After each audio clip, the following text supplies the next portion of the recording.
daya upaya dia sendiri, melainkan hanya datang daripada Allah Ta'ala. Jadi sepatutnya Allah Ta'ala, kita memang tak boleh lupakan dia dalam setiap apa kita buat. Khas ada sebut bismillah ni dalam bab perbuatan. Apa saja perbuatan yang kita nak buat ni disuruh, memang ada ajaran dalam syarak pun, mulakan dengan bismillah, bismillah, bismillah, bismillah, bismillah, bismillah. Nak mengajar kat kita bahawasanya memang yang ni pun memang praktikal dibuat oleh tutup guru kita, ulama kita, orang-orang kita yang soleh dulu, nak menunjukkan mereka ni dah memang jadi amalan mereka, dia tak akidah mereka, yang mereka faham bahawasanya tak akan aku boleh buat sesuatu pun melainkan bismillah, bismillah, bismillah, melainkan dengan daya upaya yang Allah beri kat aku. Cuma kita kadang tak belajar, kita duduk bismillah, bismillah, bismillah, kita tak faham apa yang nak hadirkan dengan hati dan perasaan kita bila kita ungkapkan bismillah ni. Mudah-mudahan dengan sedikit penjelasan yang begitu kita boleh faham dan boleh bawa beramal. Kalau tak beramal pun kurang-kurangnya kita faham, mesti kita nak kena belajar supaya nak menghayati daya upaya ni takkan boleh kita dapat melainkan Allah yang beri kat kita. Kalau kita boleh bawa dalam kehidupan kita, seluruh kehidupan kita dalam ingat Allah Ta'ala dengan bismillah ni muadzakhilan, alhamdulillah, insya-Allah Allah Ta'ala dengan taufik hidayah dia akan matikan kita dalam iman, insya-Allah. Istilah iman tu apa? Sentiasa mati dalam keadaan hati kita hadir ke Allah Ta'ala. Khas atas bicara bismillah tu, dalam bab perbuatan ni kita memang iktiraf, aku takkan boleh buat apa saja melainkan semua tu dengan kuatillah, dengan daya upaya yang datang hanya daripada Allah Ta'ala. Dan juga dia mula kitab dengan bismillah. Lepas bismillah tu dia mulakan dengan alhamdulillah. Terjemahannya, puji ni semua untuk Allah Ta'ala. Yang ni pun satu lagi prinsip akidah, nak menunjukkan memang kaedah kita, kalau kita faham maksud la ilaha illallah tu, memang apa saja perkara baik ni tiada lain selayaknya apa nama kebaikan ni semua hak Allah Ta'ala. Maksud apa? Mana ada satu makhluk pun yang boleh ada melainkan semuanya datang daripada Allah Ta'ala. Bahkan atas kata baik ni, baik buruk semua datang pada Allah Ta'ala. Cuma kita disebut baik ni macam apa? Kaedah kita diajar oleh ulama, bila datang daripada Allah Ta'ala, khasnya kita orang beriman ni, walaupun tengok rupa apa yang kita dapat tu nampak rupa tak baik, sebenarnya dia adalah baik. Sebenarnya rupa je tak baik, tapi sebenarnya baik. Kita demam rasa macam tak bagus demam dia, kita je rasa tak bagus demam. Sebenarnya dari segi faktor kesihatan, memang sebenarnya demam tu baik untuk kita. Dengan demam ni badan kita akan menghasilkan antibody, macam-macam saya nak sebut dari faktor kesihatan tu, saya pun tak ingat dah bahasa-bahasa istilah pula tu, memang bukan dalam bahagian kesihatan pun. Dengan sebab kita demam tu, akan ada berlaku sesuatu pada badan kita yang Allah yang sistemkan badan kita macam tu. Andai kata kita tak demam, kita akan kena satu kesakitan dan kemudaratan yang lebih besar. Jadi satu badan kita demam untuk melawan jangkitan kuman apa dan sebagainya. Demam tu pasal tu. Andai kata tak demam, siap, saya silap, pergi terus, pergi bahasa itu. Satu demam. Jadi demam ni kata macam mana? Alhamdulillah, Alhamdulillah, Alhamdulillah. Kalau kita faham macam tu, memang kalau kena nampak walaupun benda buruk, dia bukan buruk sebenarnya. Pasal apa? Sebenarnya di situ ada kebaikan. Kita buat misal, saya ngaji tutup guru dulu ada buat syarah macam ni. Contoh, kita bersin kan. Tuan-tuan sebut tak, bersin ni bagus tak bagus? Bagus Bagus ke tak bagus? Bagus. Kenapa bagus? Bersin tu prinsip dia buang penyakit. Allah Ta'ala dah memang sistem kat kita, bila kita bersin ni tak berapa punya bakteria keluar, tak tahulah dalam tu. Kalau tak bersin ni macam mana? Mudarat tak? Jadi bagus tak bersin? Itu yang diajar oleh Nabi kita SAW. Bersin je apa? Alhamdulillah. Bersin Alhamdulillah. Bukan bersin apa bersin ni? Bukan tak? Jadi itu prinsip bersin, buang penyakit. Kita demam, sakit lutut, sakit kaki, bagus ke tak bagus? Saja kita fikir sikit pasal nak sebut puji ni semua untuk Allah Ta'ala. Nak pergi faham, baru kita akan faham apa yang berlaku kat kita ni. Semua kita tak akan ada istilah nak kritik dan tak puas hati dengan Allah Ta'ala. Bahkan semua dapat senyum.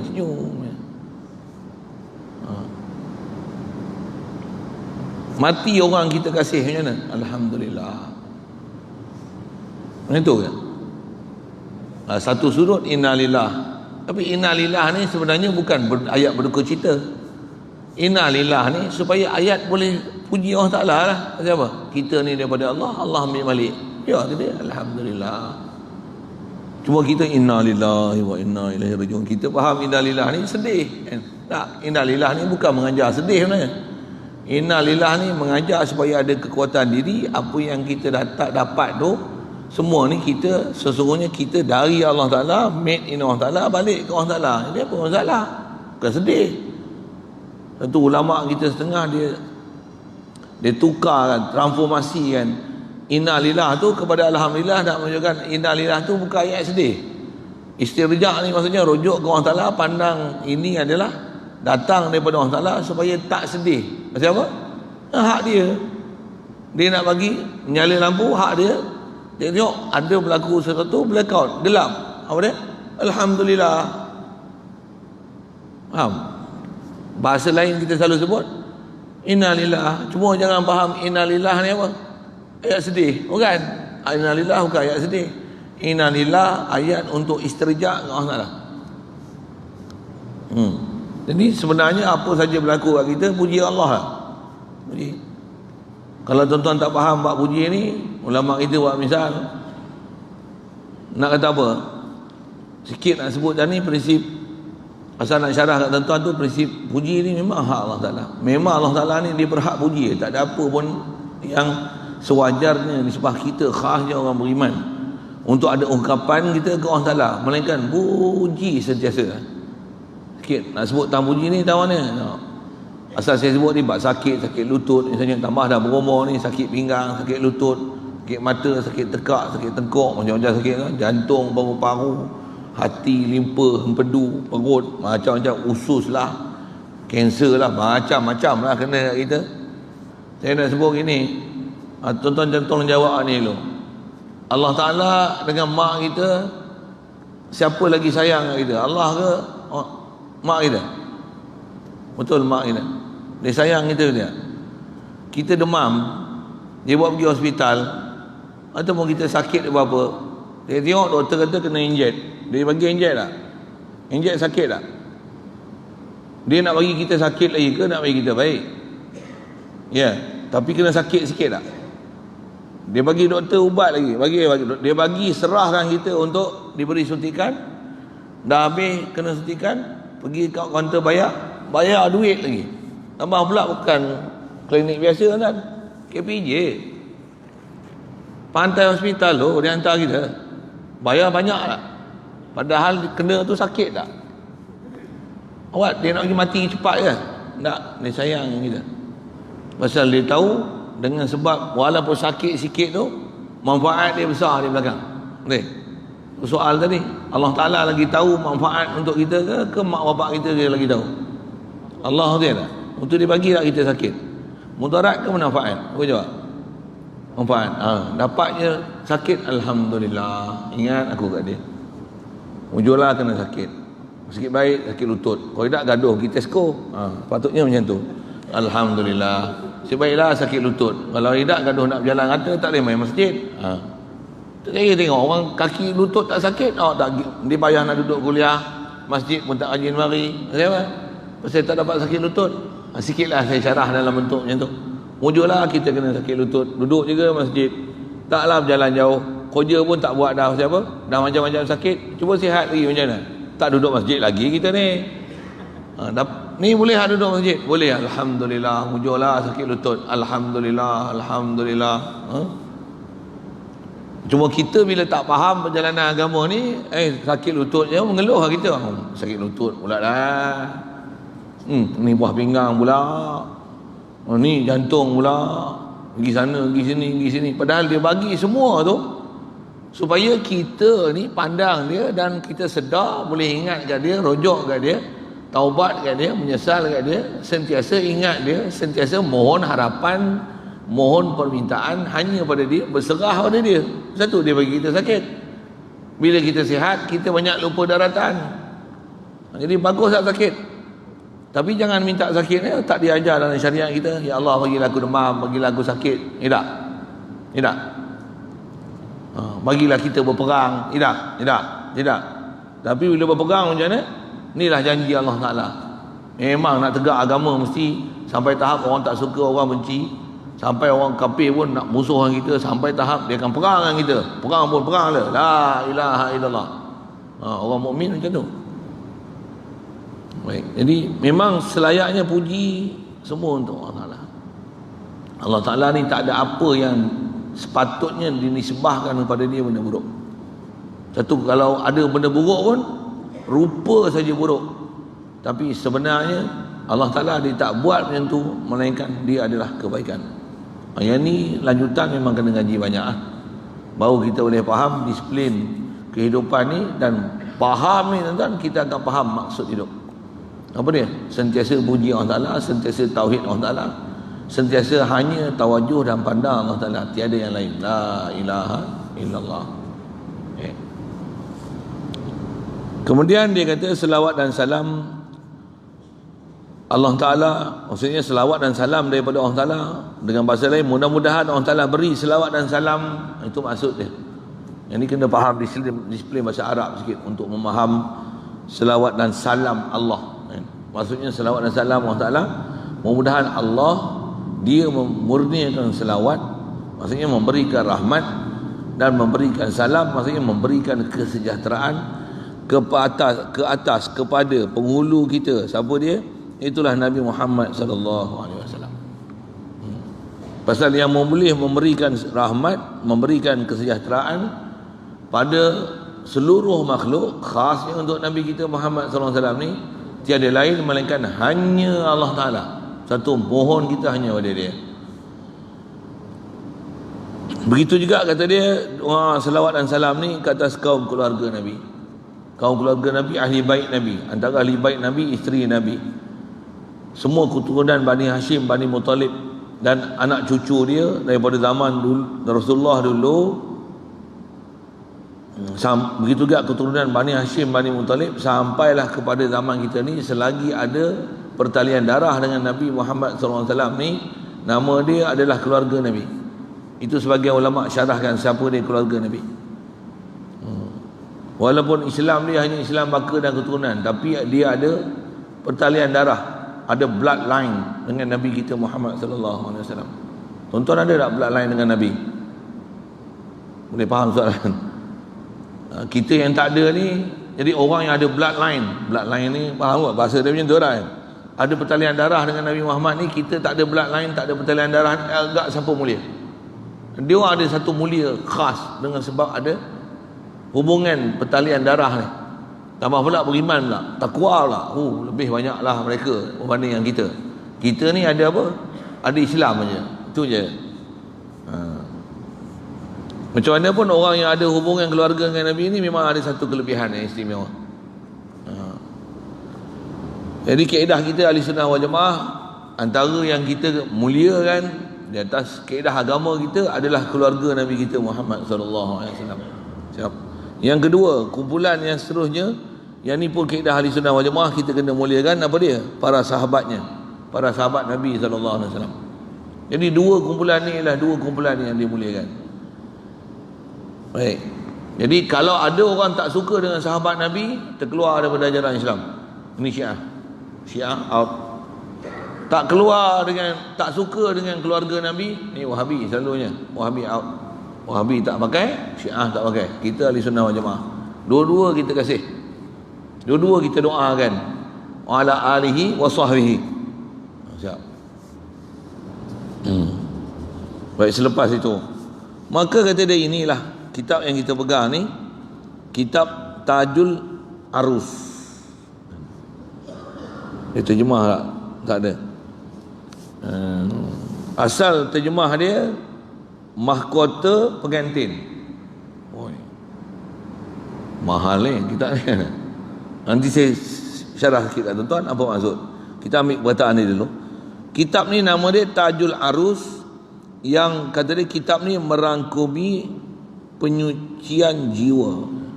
Kitab ni isi kandungan dia untuk tazkiyatun nafs, tahzibun nafs. Kalau asal bahasa dia di tahzibin nufus, dipanggil tazkiyatun nafs, tahzibun nafs. Apa dia? Nak bersihkan jiwa kita, batin kita. Jadi bila cuci jiwa ni, dengan bahasa lain, kitab ni masyhur atas nama subjek, dia subjek tasawuf lah. Jadi kitab kita belajar ni kitab tasawuf lah. Dia turut bahasanya. Pasal apa? Bila kitab tasawuf ni, memang semua kitab tasawuf fokus dia, istilahnya dia panggil tazkiyatun nafs, nak bersihkan nafsu. Pasal antara benda jahat yang ada pada diri kita yang menggagalkan hubungan kita dengan Allah Ta'ala adalah nafsu kita. Jadi kita kena kenal apakah kejahatan-kejahatan yang ada pada nafsu kita. Yang bila kita kenal kejahatan ni, barulah kita nak buang kejahatan tu, barulah jiwa kita akan bersih, barulah selayaknya untuk bertemu dengan Allah Ta'ala. Satu kitab ni adalah kitab untuk menyucikan jiwa, untuk melayakkan kita, istilahnya dah suci bersih dah batin kita, untuk mensediakan kita bertemu dengan Allah Ta'ala. Bila bertemu Allah Ta'ala ni? Mati. Orang mukmin ni kalau dia mati dalam keadaan betul-betul ada iman, dah melalui proses tazkiyah, orang mukmin macam ni, dia mati macam malam pengantin. Mati dia tu, masuk kubur tu, dia akan dapat nikmat dalam kubur. Bahkan antara nikmat tu muka nakir pun mai ziarah saja. Bagi assalamualaikum, dia kata nim naumata arus, tidurlah macam mana malam pengantin. Macam mana malam pengantin ni? Bumi yang seluas tu, lubang lahat tu, dia akan merapat ke kita lebih enak daripada isteri peluk kita malam pertama. Faham kot? Tak faham tu kahwin dululah. Sorry tuan, bahasa saya tu kan. Macam mana isteri yang memang dahagakan suami, lepas tu suami peluk macam mana? Boleh faham kan? Sonok tak? Tak faham, tak sonok. Tak biasa kahwin ni apa ni? Yang tak kahwin lagi lah. Sorry tuan, saya punya bahasa. Ni sonok tak jadi pengantin macam tu? Pengantin ni kalau mati dalam keadaan iman, mati dalam keadaan tak ada iman kepada Allah Ta'ala, jiwa kita kotor, nafsu kita kotor, bumi impit juga, diimpit sampai tulang rusuk selisih macam tu. Yang ni bukan malam pengantin, ini malam ceritan batin. Merau melangkau dalam kubur, tak ada siapa bagi pertolongan. Jadi kitab ni nak buat apa? Nak bagi jadi pengantin. Dan pengantin ni selalu bagi pakaian yang cantik-cantik tak?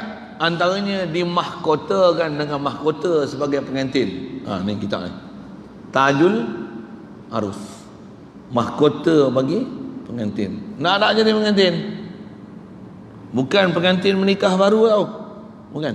Pengantin apa? Pengantin bertemu dengan Ta'ala dengan jiwa yang bersih. Itu pengantin kita. Itu para sahabat walaupun menikah ni menikah malam pertama. Malam pertama ni panggil, ada seruan jihad sabilillah macam mana? Tinggal isteri. Ada yang tak dan mandi junub. Macam mana? Fi sabilillah, mati syahid dalam perang. Macam apa? Yang tu pengantin seronok lagi. Isteri ni pun seronok sekejap aja. Yang tu seronok selama-lamanya. Siapa boleh bersama dengan isteri 4 jam? Ada? Sorry tuan, saya punya bahasa saya ikut kasar. Duduk dalam kubur tu, selagi tak tiup sangka kala kedua, kau tidur macam dipeluk pengantin selama-lamanya sampai tiup sangka kala kedua. Mana best? 4 minit, 5 minit punya aktiviti ke yang sampai semua hidup punya? Semua hidup. Sampai tiup sangkakala kedua kan? Oh. Mana nak? Nak yang tu dia tak? Apa kaedah dia? Kena tazkiyatun nafs. Kena bersihkan jiwa kita. Kena lawan nafsu kita. Baru kita boleh duduk tahap tu. Dan nak lawan nafsu ni, sebut senang kan. Tapi kena mujahadah. Dan ada pil yang kena bagi. Pil apa? Pil untuk lawan juga nafsu ni. Nafsu kita memang dia tak suka jalan ke Allah Ta'ala. Syurga memang best. Dengar nikmat dalam kubur pun seronok dah, betul tak? Tapi saya bagi lagi penawar-penawar nak bersih jiwa, takut tak nak kot. Tentunya. Mudah-mudahan Allah Ta'ala taufik hidayah kita. InsyaAllah kita nak. Kita beriman nak dengan Allah Ta'ala kan? Dan kita faham manis ni iman ni, sedap ni iman ni. Cuma kita belum sampai tahap nak rasa manis tu. Kalau kita dah rasa, dah faham manisnya iman tu, memang kita takkan pandang lain dalam atas muka bumi ni melainkan hanya tawajuh kita kepada Allah Ta'ala. Seronok kita dengan Allah Ta'ala, seronok kita dengan agama, seronok kita lawan nafsu, bukan seronok kita ikut nafsu. Sikit kalau saya sebut awal ni, nafsu ni penyakit besar dia. Apa dia? Maksiat-maksiat tu saya tak sebut lah. Tutup guru kita duk syarah tuan. Nafsu ni penyakit besar dia apa? Dia nak seronok ke aku. Seronok tak orang puji? Nafsu, tu penyakit tu. Seronok tak rasa aku dah ibadat sempurna? Penyakit tu. Penyakit tuan, mazmumah tu. Tu ujub namanya. Orang puji kita seronok tak? Seronok tu sum'ah namanya. Tu dah penyakit nafsu. Maksudnya kau belum buat ibadat sebagai ahli tauhid lagi. Belum. Kau belum dapat tauhid lagi. Pasal nafsu ambil habuan kat situ. Nafsu yang telah ditazkiyah ni nafsu macam mana? Nafsu yang kalau dipuji pun dia bukan seronok. Sekali pun dipuji, macam mana? Dia akan menderita dipuji, bahkan menderita dipuji. Pasal apa? Pasal dia tahu dengan puji ni jahanam habis semua ketaatan aku. Pasal apa? Pasal aku dah ambil habuan kat sini, nafsu aku dah ambil. Aku seronok dengan pujian ni. Orang puji kita, awak ni rajinlah ke masjid. Astagfirullahaladzim, astagfirullahaladzim, dengan marahnya kan. Astagfirullah, engkau ni jangan cakap macam tu lah, rosak aku tau kan. Ada tak orang macam tu? Ada tak? Susah nak jumpa tak? Orang macam mana yang macam tu? Orang yang dah melalui proses tazkiyatun nafs. Dia dah faham iman dah. Dia tahu iman tu apa. Dan dia buat tu, dia marah tu bukan pasal apa. Kalau tak marah pun dia akan nasihat. Engkau ni salah puji ni, patutnya jangan puji aku. Aku tak ada apa, aku ni hamba Allah. Allah yang kurnia semua pada aku. Kau pujilah Allah Ta'ala. Alhamdulillah, Allah Ta'ala telah memberikan kita semua petunjuk untuk dapat hidayat, mengenali dia dan puji dia. Alhamdulillah. Itu cara kau puji maknanya, bukan kau puji aku. Kau kena belajar tauhid lagi. Serius ni. Siapa ni? Orang yang dapat tauhid, orang yang telah melalui proses tazkiyah. Antaranya siapa? Dia dapat lalu kitab ni. Lalu kitab ni. Saya sendiri saya tak pernah lalu kitab ni mengaji. Tapi isi kandungan kitab ni saya berguru talaki. Saya dapat kitab ni sebelum ni pernah dengar je, saya tak pernah pegang. Saya teringin nak baca, nak ajar tuan-tuan kitab ni. Pasal saya pegang kitab ni dan baca kitab ni. Saya sebut tadi, saya tak pernah ngaji kitab ni, tapi isi kandungan apa dalam dia semua saya mengaji berguru. Tapi kitab ni saya tak pernah pegang. Saya dapat dihadiahkan oleh penterjemah ni yang tulis nama Nurul Zaman ni. Yang ni pun best saya masa mengaji dengan arwah Fatih tu. Allah. Tapi dia awal lagi pada saya lah. Dan minat dia menulis menterjemah. Dekat hampir 60-70 buah kitab Arab kan. Ada yang kitab besar, ada kitab kecil. Dia telah terjemahkan, rasa lebih katanya, saya tak tahu angka pasti tu. Apa saya nak sebut ialah sebelum saya nak ke Hyderabad bulan puasa lepas, saya dan selisih dengan dia, sembang-sembang, jumpa pun kat masjid lepas saya subuh, sembang-sembang dengan dia. Dia kata dia baru siap terjemahkan kitab ni daripada Arab dia ke Jawi dia. Kitab Jawi yang ulama kita pernah tulis ada, tapi Jawi klasik yang begitu klasik dan bukan senang nak faham. Oh tu dia kata dia dah baru siap aja. Saya kata bagi anak tengok. Elok memang nak bagi hantar dia kata. Hantar semak. Dia suruh saya semak kan. Hantar semak, hantar tengok kok ada jatuh ke apa-apa. Dalam tulis tu maklum lah, tadi macam-macam lah. Dia ambil, dia foto set, dia bagi saya. Sebelum ke India saya dapat kitab ni. Dan sebelum habis Ramadan saya selesai baca kitab ni. Saya nak kata apa? Memang kalau kita lalu kitab ni betul-betul, memang akan berlaku tazkiyah nafsu. Ada kita. Satu tu yang saya nak baca kitab ni pasal insya-Allah pasal isi kandungan dia awal-awal lagi dia dah ajar kita untuk proses tazkiyah. Memang isi kandungan dia simple ya. Tuan-tuan kalau rajin baca, cuma bahasa dia kitab dia betul-betul terjemah daripada Arab. Cara terjemah pula betul-betul ikut disiplin bahasa Arab.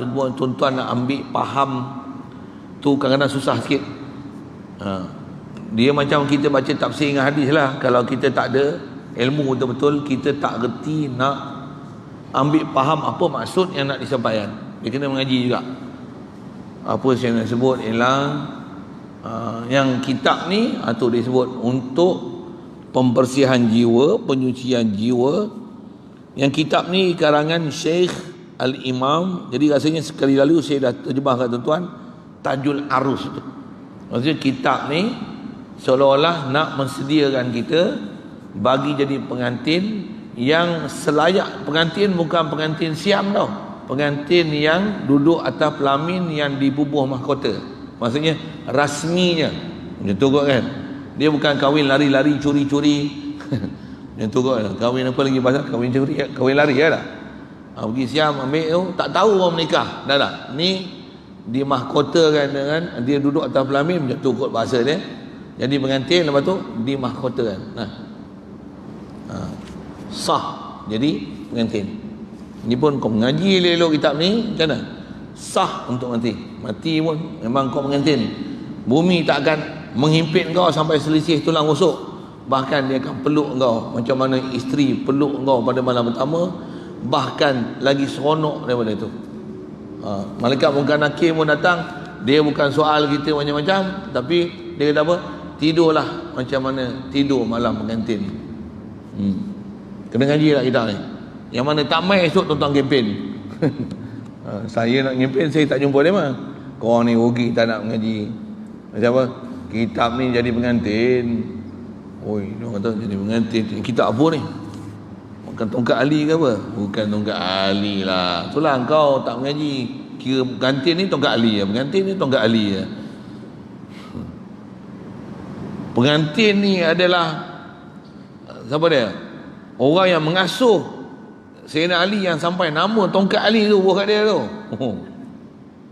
Apa dia? Nabi kita Muhammad sallallahu alaihi wasallam ni supaya kita boleh dapat apa ajaran dia untuk kita mati tu jadi pengantin. Tu kan. Saja saya gunakan bahasa itu sikit. Ya.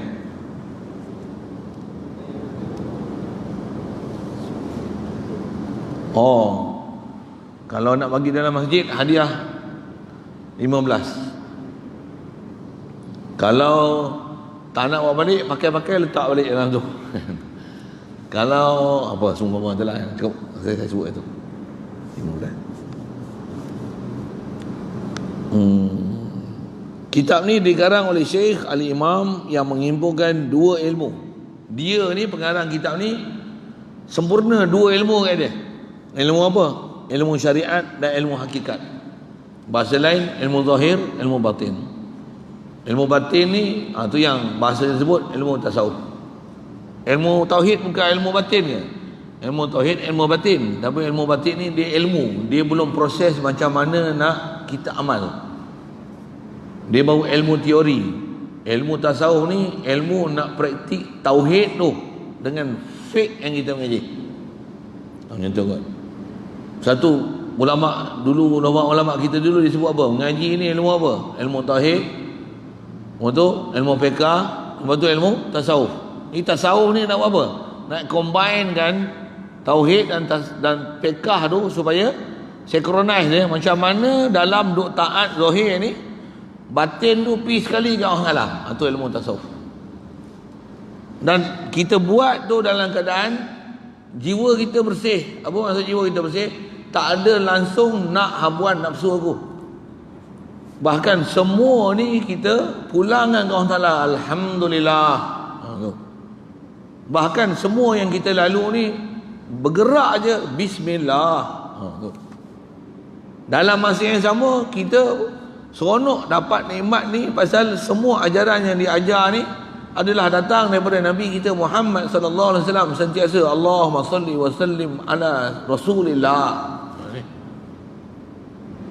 Jadi hidup kita apa? Allah, Allah, Rasul, Allah, Rasul, Allah, Rasul. Ni orang yang telah melalui proses tazkiyah. Jadi dia menghimpun dua ilmu, syariat dan hakikat. Tu terjemah hari tu, Tajuddin. Jadi gelaran kepada pengarang ni Tajuddin, mahkota agama. Agama ni mahkota dia, tengok syekh ni. Ni tu gelaran dia. Satu orang nama Tajuddin tu Tajuddin asalnya. Memang bahasa Arab dia, kalau ikut bahasa Melayu yang sebut Din ni Najmuddin, Syamsuddin, apa lagi yang nama Din ni, Nuruddin. Asal dia semua tu bunyi dia macam ni, Nuruddin, Syamsuddin, Najmuddin, Qamaruddin. Melayu semua bunyi ding. Kalau tambah duk hulu entah Qamaruddin, Najmuddin, Nuruddin. Panggil apa? Deng. Saja saya melawak sikit tu. Siap. Siapa dia mahkota agama ni? Abu Abbas. Kunyah dia Abu Abbas. Ada anak dia bernama Abbas. Nama dia apa? Ahmad Ibnu Athaillah. Ayah dia nama Athaillah. Popular lagi dengan nama Ibnu Athaillah, sampai orang tak tahu nama dia. Saya pun tak ingat nama dia, ni pun ingat boleh. Nama dia Ahmad Ibnu Athaillah As-Sakandari. As-Sakandari ni bahasa lain disebut dengan Al-Iskandari. Apa dia? Dia orang Iskandariah, Mesir. Iskandariah ni satu bandar berhampiran dengan Laut Merah ya. Kalau tuan-tuan pergi umrah ke mana, ziarah Mesir ni, antara tempat yang dibawa nanti di Iskandariah, pergi ziarah makam ni Syekh Ibnu Athaillah As-Sakandari. Saya sendiri alhamdulillah dah sampai lah ke makam dia. Memang saya ngaji dulu tutup guru aja, pergi ziarah makam-makam ulama tutup guru ni. Antaranya apa? Mohon kepada Allah Ta'ala macam mana Allah Ta'ala bagi nikmat kepada dia, faham syariat, faham dengan istilahnya ni, faham ilmu syariat, ilmu hakikat, ada ilmu fiqh, ilmu tasawuf, ilmu tauhid dia. Apa nikmat yang Allah Ta'ala beri pada dia, berikanlah apa yang telah kau beri pada ahli kubur ni, ya Allah, kau berikanlah kepada aku. Itu doa dia. Antara kalau saya sebut Arab ni macam mana doa dia? Allahumma rzuqni kama tarzuqu li sahib hadzal qabri minal ma'rifati wal imani wat tauhidi wal zikri wal amali salih. Ya Allah, kamu berikan kepada aku apa yang telah kau berikan kepada penghuni kubur ni. Ini sebab iman dia, takwa dia, amal soleh dia, zikir dia, tauhid dia, takwa dia. Minta tu, kita pergi ziarah kubur, minta ke Allah Ta'ala dengan cara minta doanya tu. Satu, kita disuruh banyak ziarah makam-makam orang-orang yang soleh. Angkat tangan tu, doa tu minta ke Allah Ta'ala, bukan minta kat kubur. Puak-puak W ni ya bodoh. Dia pergi kat kubur, kita angkat itu, kata dah, ni lah kata dia, menyembah kubur. Bodoh betul puak-puak ni. Betul makanan hidang, angkat tangan, menyembah makanan lah. Bodoh betul. Ni puak-puak bodoh ni jadi lah. Mudah-mudahan Allah Ta'ala bagi hidayah kita, bagi dia orang pun dapat hidayah sama. Bagi dia orang faham, bukan sembah kubur, pergi doa kat kubur. Itu ya. Dia orang tengok golongan-golongan Habib pergi ziarah kubur Nabi Hud apa kan. Dia kata apa? Ni golongan penyembah kubur. Jaga sikit puak tu memang dia tak faham kan. Apalah benda dia orang ni.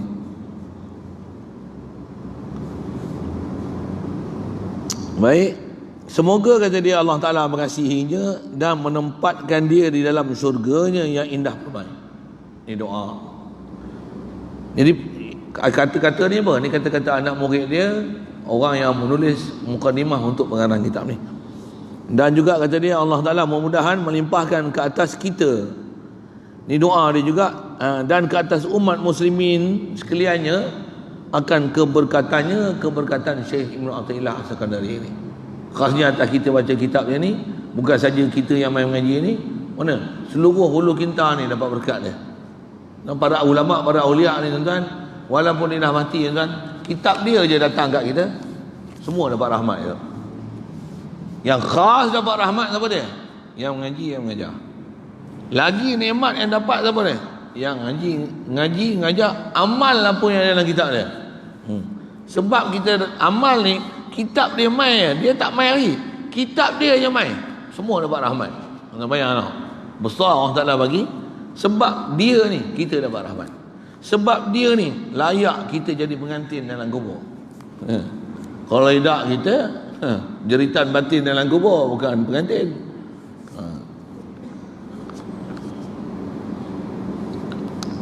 Rahmat dan salam Allah Ta'ala ke atas penghulu kita. Dan kata dia sekali lagi, Allah Ta'ala mudah-mudahan memberi rahmat dan salam ke atas Nabi kita, itulah Nabi kita Muhammad sallallahu alaihi wasallam. Begitu juga Muhammadin dan para sahabatnya. Amin. Siap. Yang ni mukadimah dia lah sikit. Baik, tajuk dia yang pertama, taubat kepada Allah. Jadi yang dia tebalkan tu tuan-tuan, disiplin kita ni, mana dia boleh tebal tu, matan tu yang atas bismillah. Yang ni tak ada dalam matan Arab dia, tapi itu tajuk yang dia tulis untuk apa yang kita nak bakal baca dalam matan nanti insya-Allah. Kata dia, ayyuhal abdu utlubut taubata utlubit taubata minallahi fi kulli waqtin fa innallaha ta'ala qad naddabaka ilaiha faqala ta'ala wa tubu ila Allahi jami'an ayyuhal mu'minuna la'allakum tuflihun. Wa qala ta'ala innallaha yuhibbut tawwabin wa yuhibbul mutatahhirin. Wa qala Rasulullah sallallahu alaihi wasallam wa inni la yughanu ala qalbi wa inni la astaghfirullaha fil yaumi 70 marratan. Kita tengok terjemah dia. Dia kata, wahai hamba. Jadi dia tuju ni siapa? Hamba. Ayat tu pun kalau saya ngaji tuan, tutup guru, kalau disyarah kitab-kitab macam ni, dia tuju cakap ni siapa? Hamba. Kalau tuan-tuan rasa tuan-tuan ni tuan, balik lah. Yang nak mengaji bab ketuhanan ni, orang yang nak jadi hamba, dia akan rasa dia berhajat kepada Allah Ta'ala. Mai mengaji. Kalau tuan-tuan nak jadi tuan, rasa tuan-tuan datuk, apa lagi? Duk rasa hebat, duk rasa tuan-tuan Perdana Menteri, pangkat besar, harta banyak, ada kemegahan, ada apa? Ada nikmat dunia banyak, harta tanah beratus-ratus ekar, duit berjuta-juta. Balik. Nak ni kau rasa kau hamba, kau tak ada milik satu sekupang pun, bahkan kau zero pemilikan, itulah hamba. Main. Faham tu juga apa? Nak mengaji tak boleh rasa takabur. Nak mengaji mesti dengan rasa rendah diri. Aku ni banyak perkara yang masalah, ya Allah, aku nak betulkan diri aku, macam mana aku nak berjalan dengan kau, baru boleh mengaji. Kalau duk rasa hebat main mengaji, boleh. Dia dengar orang mengajar ni, dia bukan nak terima apa orang ajar, dia nanti jadi pensyarah untuk menilai. Tengok ustaz tu ajar apa, tengok cakap kami tak kena cara mengajar. Patutnya tengoklah sikit audien tidur ke apa ke, komplain ni semua. Baca ayat Quran pelagu sangat, cara baca pun tak menarik perhatian orang ramai. Macam-macam dia komplain dia. Mengajar panjang lah tu, tak tahu ke orang balik ke nak terkecing terberak ke. Macam-macam kan. Tak ada benda yang disebut kebaikan. Masa dia datang tu, dia bukan untuk dia nak belajar daripada siapa yang datang mengajar, tapi dia nak rasa dia hebat, aku nak tengok dia mengajar macam mana. Baliklah. Wahai hamba. Kita ni hamba insya-Allah. Hatta saya yang mengajar tuan-tuan pun, saya tak ada niat apa-apa pun, saya rasa saya hamba. Satu saya nak baca kitab ni dengan tuan-tuan. Kata dia, tuntutlah taubat daripada Allah Ta'ala setiap waktu. Pertama sekali dia dah ajar kita apa?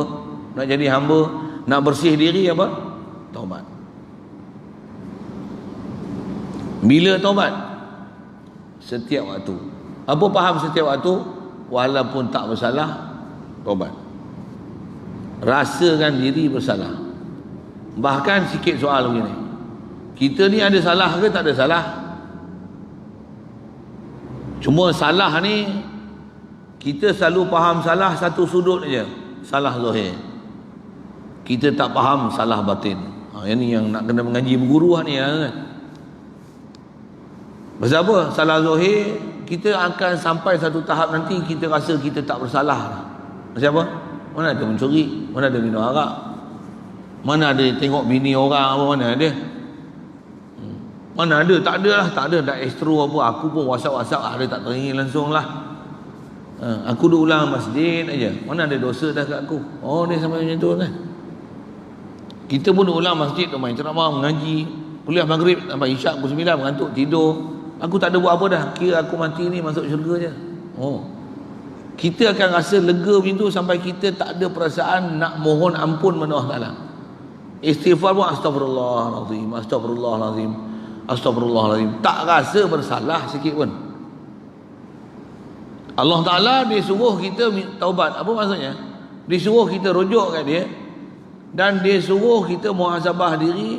Khasnya saya nak sebut tadi, kita ni bab dosa ni, kalau dosa zahir ni kita boleh tinggal alhamdulillah. Bahkan jangan tak sedar, kita sentiasa ada dosa batin. Apa dosa batin ni dah? Kufur, itu syirik, itu syirik sembah tokong, tak ada. Kufur tak terima Allah Ta'ala sebagai Tuhan, tak ada. Kufur apa yang kat kita banyak? Kufur tak rasa ke Allah Ta'ala, tak hadir rasa wujud Allah Ta'ala. Itu dosa kita besar kali, dosa batin. Boleh tak makhluk ni wujud sendiri? Mesti ada yang wujudkan, betul tak? Kita rasa kita ada, tapi kita tak rasa Allah adakan aku. Dosa apa nama tu? Lalai. Ni ulama kita ajak. Ni kata kita faham tauhid tu, betul tak? Tapi kita tak diasuh macam mana untuk bawa tauhid tu dalam kehidupan kita. Jadi apa dosa kita? Pertama, lalai daripada sedar, realize yang Allah ni dia yang adakan aku. Kita yang tu pun lalai kan? Bayang tak? Soal, dosa tak? Bila kita tak rasa Allah yang adakan aku, kita akan rasa apa nanti?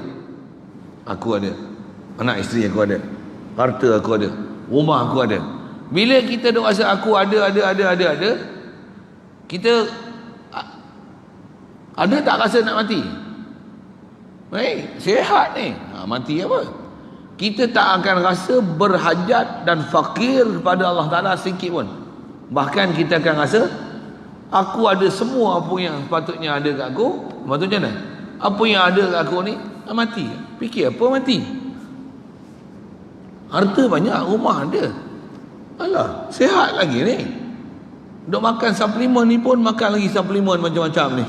Oh ya, lagi makan sihat apa?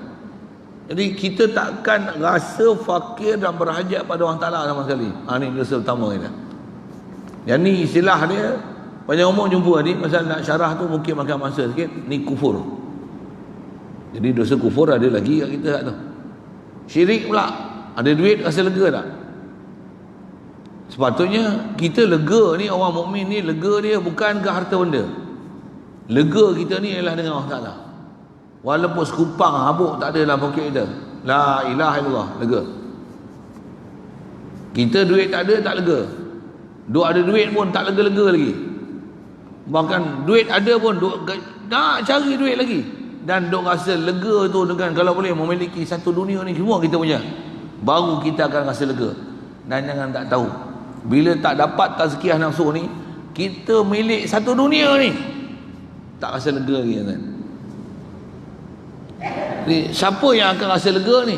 Bila dia bergantung dengan Allah Ta'ala, la ilaha illallah, walaupun tak ada apa dalam poket, lega. Jadi ada masalah lagi tak syirik kita? Ada tak? Kita menduakan Allah Ta'ala dari sudut kita merasa kelegaan kita kepada Masya Allah. Ini yang kita mengaji dengan tutup guru yang kalau dia baca kitab macam ni, yang tu Allah Ta'ala suruh kita taubat. Dan Allah Ta'ala suruh taubat ni, kata dia firman Allah Ta'ala, tengok,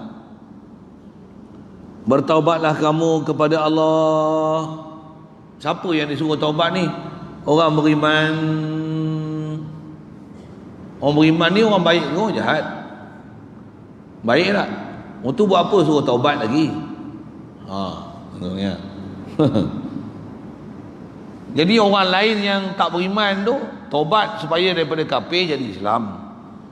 Yang Islam ni yang banyak maksiat ni supaya taubat daripada ahli maksiat kepada ahli taat. Orang ada iman ni macam mana? Tak ada kafir yang kafir orang kafir tu tak ada dah. Maksiat zahir tu tak ada dah. Faham iman ni? Dah ada iman, maksudnya hati tu dah memang kenal Allah Ta'ala siapa, dan dia faham dia memang tak boleh 24 jam punya sentiasa hati ni tawajuh ke Allah Ta'ala, mesti ada istilahnya lalai ke Allah Ta'ala. Kat situlah engkau kena taubat. Dan dia kata taubatlah wahai orang beriman, wa tubu ilallahi jami'an ayyuhal mu'minun la'allakum tuflihun. Kata dia pastilah kamu berjaya. Siap. Kamu taubat pasti berjaya. Jadi pintu nak berjaya apa? Taubat. Itu atas khas kita mengaji kitab ni huraian dia. Kalau kita dosa zahir pun ada, memang gila punya lah kena taubat, tuan-tuan. Macam apa? Tu semua istilahnya mawanik, tu benda-benda yang menghalang, mencegah kita daripada untuk ada hati kita boleh berjalan dengan Allah Ta'ala. Tak boleh pergi, tak boleh start enjin pun. Pasal dosa zahir ni, yang tu pun dah cukup untuk menghijab kita daripada boleh berjalan dengan Allah Ta'ala. Bahkan untuk istilah perjalanan ke Allah Ta'ala ni, dosa zahir memang tak boleh ada. Betul macam mana? Dosa batin tu, kena kenal dosa batin tu, keluar daripada dosa batin tu, bersihkan diri kamu daripada diri kita ni, daripada ada tawajuh hati kita selain pada Allah Ta'ala. Kau boleh bersihkan ni, baru hati itu ada nur untuk menerima hidayat daripada Allah Ta'ala, baru boleh tawajuh ke Allah Ta'ala. Baru 24 jam ni hati ni sentiasa hadir ke Allah Ta'ala, barulah bismillah, bismillah, bismillah, alhamdulillah, alhamdulillah, alhamdulillah Allah Ta'ala. Sekali pun tak sebut mulut, hati itu kenal alhamdulillah, mengiktiraf Allah Ta'ala, realize ke Allah Ta'ala.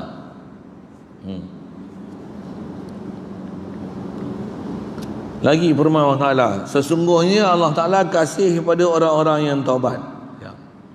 Istilah kasih pada orang taubat ni apa maksud? Kena faham perasaan kasih tu. Kasih ni sifat kasih pada Allah Ta'ala. Allah ada sifat pemurah, sifat kasih sayang. Sifat pemurah ni memberi kurniaan tanpa mengira orang taat atau derhaka, Islam ataupun kafir. Beri itu dengan pemurah, beri dengan kasih sayang. Ya.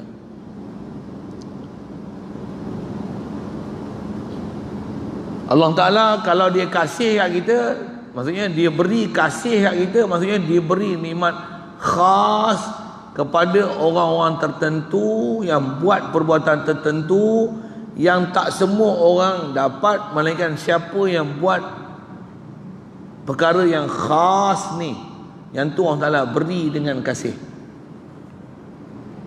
Hidup yang ni beri dengan pemurah, beri dengan rahman, bukan beri dengan rahim.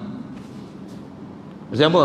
Orang Yahudi pun Allah Ta'ala beri rahim dia, rahman dia, silap sebut rahman dia. Orang Yahudi hidup tak? Kadang lagi sihat pada kita orang Islam, tapi dia orang tak boleh masuk Islam. Kita Islam, alhamdulillah. Ada orang dia sihat tak boleh main masjid, kita tak sihat main masjid. Dia beri itu istimewa tu, beri itu beri dengan rahim. Ada orang main tak faham, kita main faham, tu beri dengan rahim tu. Ada orang dia main tapi tidur, kita main tak tidur, beri dengan rahim tu. Dia main, orang lain tak terbuka pintu hati, dia main terbuka pintu hati. Semua tu beri dengan rahim tu. Apa jalan nak dapat rahim ni? Dia mesti buat satu perbuatan khas.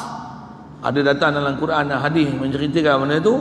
Kau buat perbuatan ni, Allah Ta'ala bagi nikmat khas dengan rahim dia. Jadi antaranya apa? Taubat. Innallaha yuhibbut tawwabin. Allah Ta'ala kasih orang bertaubat. Apa maksudnya?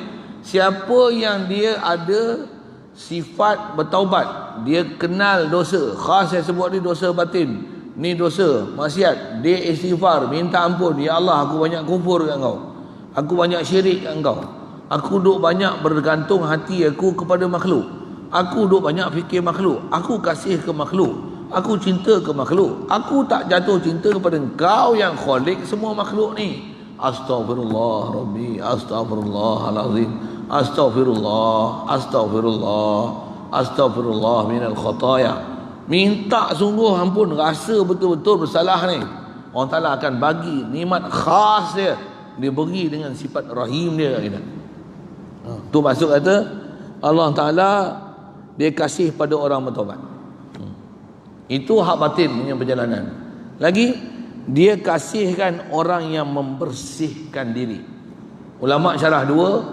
Cuma bila tadi tu taubat dengan rahim tu nikmat batin, bersihkan diri. Yuhibbul mutatahhirin, tu asal ayat Quran dia. Mutatahhirin ni apa? Orang yang sentiasa suka bersuci. Ulama syarah mutatahhirin ni amalan zahir. Ya, ulama amalan zahir, amalan jisim. Jisim kan takwa. Apa dia? Dia lepas kencing berak, istinja memang wajib. Tak ada wuduk, wuduk. Tak ada wuduk, wuduk. Kentut, wuduk. Kentut, wuduk. Lagi kerap kentut, lagi wuduk. Sentiasa jaga wuduk dia. Walaupun bukan untuk sembahyang, walaupun bukan untuk baca Quran, dia jaga wuduk dia. Sebab kita jaga, jadi nak jadi orang yang sentiasa tak duduk dalam hadas kecil. Sentiasa ada wuduk. Wuduk ni cahaya tuan-tuan. Walaupun tengok basuh muka, basuh tangan aja.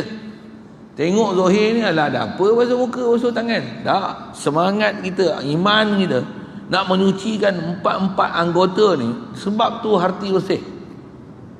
Cuci. Buat ni Allah Ta'ala akan bagi kasih dia kat kita. Kau boleh jaga wuduk, Allah Ta'ala akan bagi nikmat khas yang orang lain yang tak jaga wuduk dia tak bagi. Jadi kita kena dua-dua penyucian. Penyucian zahir kena bagi, penyucian batin kena bagi. Penyucian zahir ambil wuduk, penyucian batin ni macam mana? Sentiasa faham apa kesalahan kita dan insaf salah kita tu. Khas saya sebut sekali lalu ni, dosa kita batin ni paling besar apa tuan? Syirik, kufur. Itu umumnya.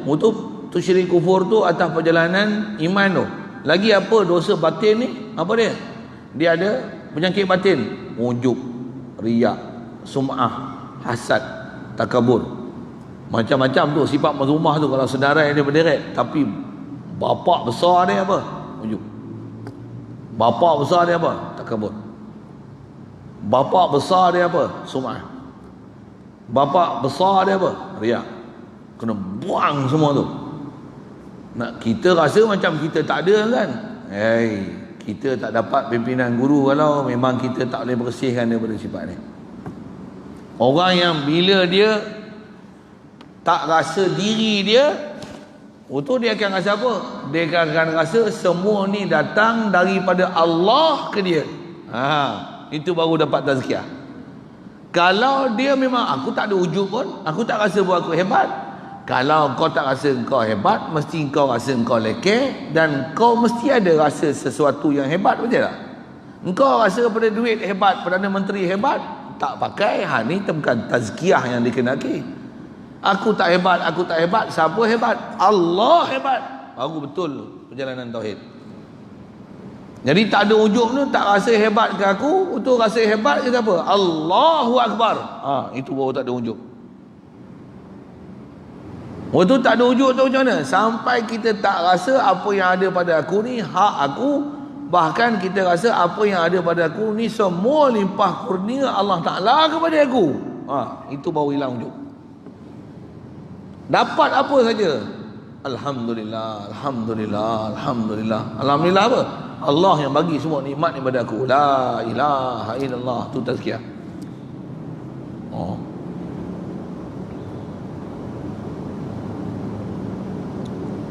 Baik, itu Al-Quran.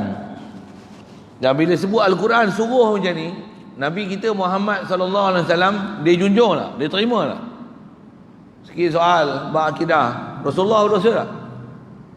Rasulullah berdosa tak? Berdosa. Tuan-tuan taubat ngaji lain. Tuan-tuan tak faham Nabi Rasul siapa rupanya? Saja saya sebut tu, saja usia akidah agak sikit kan.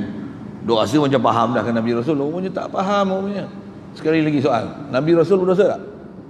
Kenapa? Maksum, okey, pandai, alhamdulillah. Soal, walaupun maksum, soal, Nabi Muhammad taubat tak? Ya betul, tak taubat kot. Tuan-tuan silap maklumat kot. Taubat tak? Kalau Nabi Muhammad yang tak berdosa tu taubat, kita ada dosa tak? Kenapa tak taubat?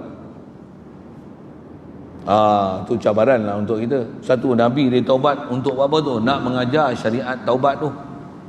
Kalau terus dia taubat, tuan-tuan, kita ni agak-agak berapa kali taubat gambarnya.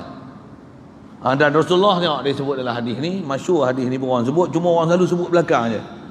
Kata Rasulullah apa? Sesungguhnya hati aku ni ditutupi kabut. Ada kabut. Kabut ni dia lebih tebal daripada kabus kan. Kabus saya dengar tak? Kabut macam mana? Lagi tebal daripada kabus kan. Tu kabut. Rasulullah kata, Rasulullah dia tak ada dosa, dia tak ada titik hitam dalam hati, tak ada. Tapi hati dia ada kabut. Tu tawaduk dia. Kalau ikut hati dia apa? Tuan-tuan, bukan kabut, bukan kabus, apa? Bukan clear, crystal clear. Tengok tak lah. Tuan-tuan tak faham crystal clear tu, ngaji orang putih sikit lah. Baik, bila dia kata macam ni tawaduk dia. Sesungguhnya aku meminta ampun dari Allah Ta'ala dalam sehari 70 kali. Boleh faham? Tuan-tuan sehari berapa kali? Okey, cabaran nak untuk kita. Jadi nak mengajar apa ni?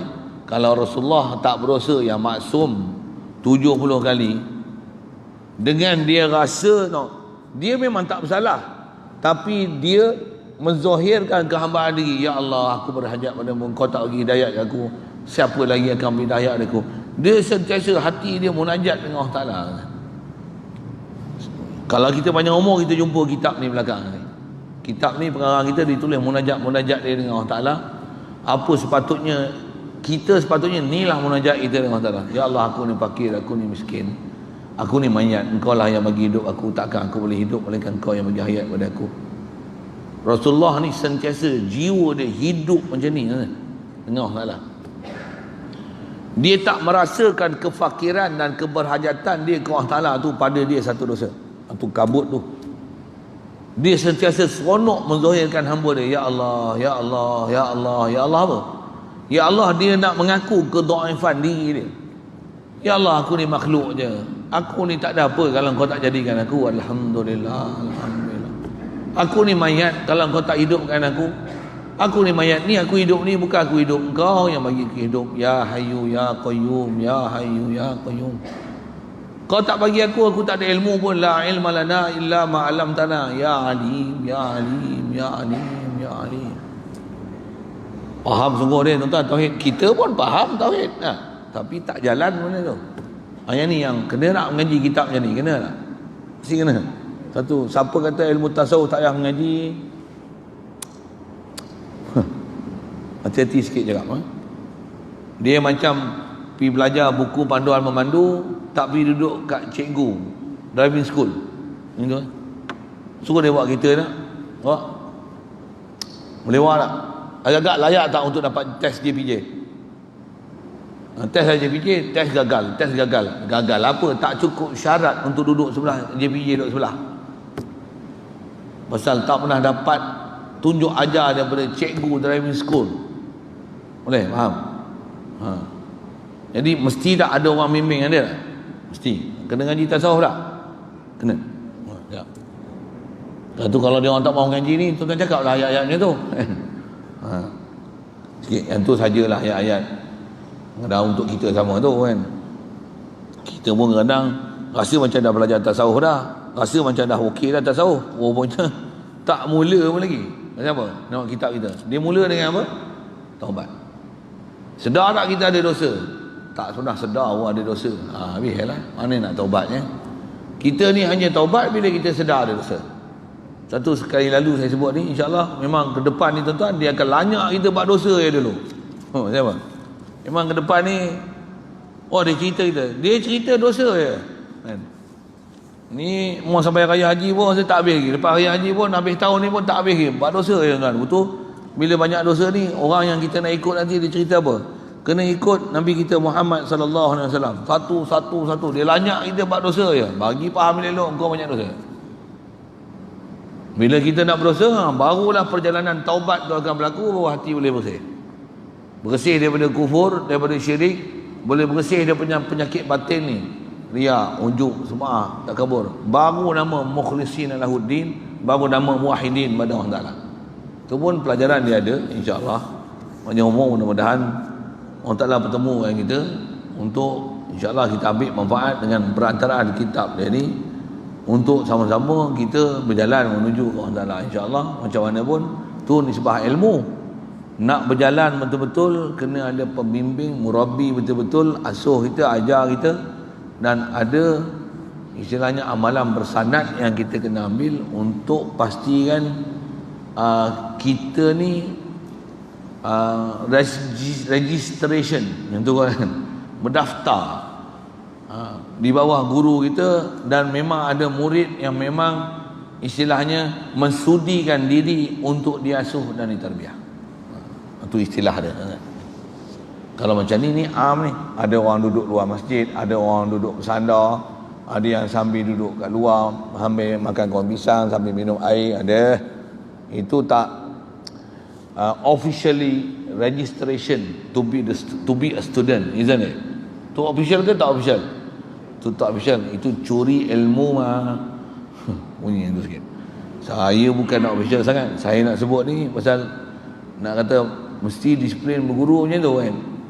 Dia mesti berani beradab, mesti berani duduk depan, mesti sudikan diri untuk diasuh. Kalau tuan-tuan tak sudikan diri untuk diasuh, susah. Takkan kita akan jadi murid, bahkan kita akan jadi tuan. Guru tu nanti akan jadi apa? Orang yang kita akan pelekelkan dia. Kau siapa nak ajar aku? Tak akan berlaku proses ilmu sekalipun yang duduk depan dengan tu malaikat Jibril sekalipun. Cuma saya sebut tu proses guru tu apa? Yang tu bukan kat saya. Saya tak ada kuasa untuk memberi sanad-sanad tu. Ada guru saya, yang ni pun saya ada sebut beberapa kali sebelum ni. Ada program sini kalau dia datang, ada majlis kita pun sekitar Ipoh ni, memang ada program hari Isnin malam Selasa tu dekat Green Town sana. Memang dia datang, memang kami ada program mingguan kat Ipoh ni, kat situ dekat Hospital Ar-Ridwan tu. Tak boleh sedia hadir, istilahnya registration sebagai murid yang memang betul-betul mensudikan diri untuk ditarbiyah. Itu kot bahasanya. Mudah-mudahan Allah Ta'ala mudahkan kita proses untuk proses tazkiyatun nafsi ni. Baru ilmu yang kita belajar ni dia boleh berjalan dan terpakai. Kalau tidak, dia akan jadi teori je, simpan, tutup buku, 2 minggu pula lah. Lepas tu tak jadi apa-apa dah. Yang ni tak jadi ni. Sedangkan dia kata apa? Taubat bila? Setiap masa. Dia setiap masa apa? Dia sebut ni.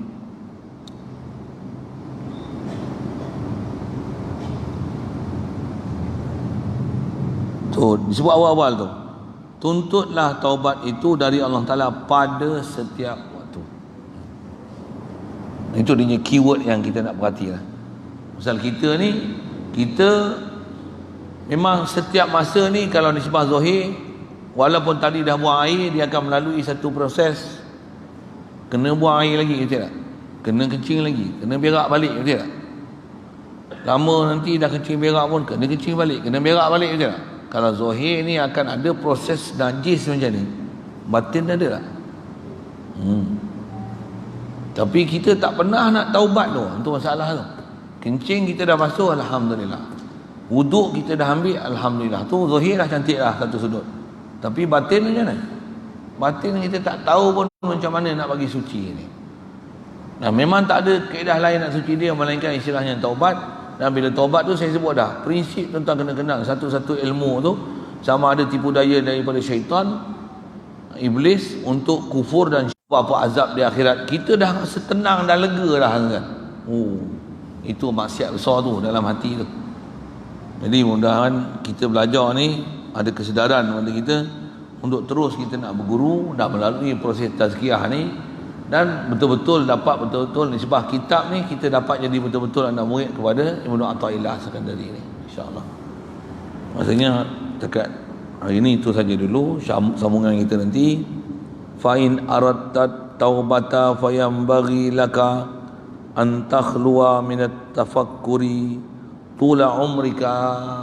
Dia akan ajar kita panduan taubat.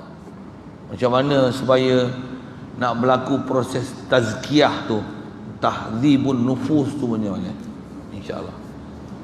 Ada soalan?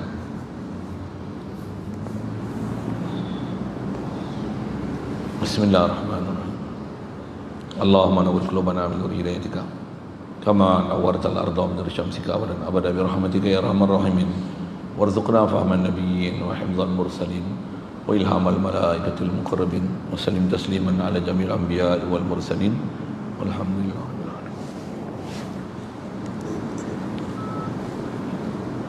Assalamualaikum warahmatullahi wabarakatuh.